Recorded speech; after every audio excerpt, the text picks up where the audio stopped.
دیکھیں، خدا ہماری بات پر کان دھرتا ہے، وہ ہماری دعاؤں کو سنتا اور قبول کرتا ہے۔ آپ کو پریشان ہونے کی ضرورت نہیں ہے۔ آپ اپنے دل میں مایوسی محسوس مت کریں۔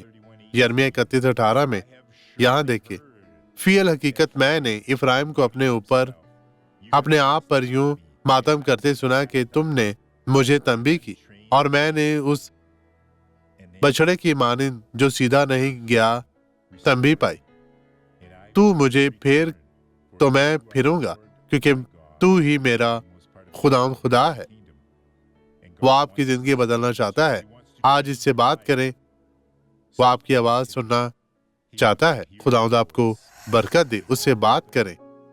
آئیے اب دعا کریں۔ باپ، میرا ایمان ان تمام لوگوں کے ایمان کے ساتھ جڑا ہوا ہے، اور میں ہر طرح کی بدی، کمزوری، بیماری، مشکل، پریشانی سے ان لوگوں کو آزاد کرتا ہوں۔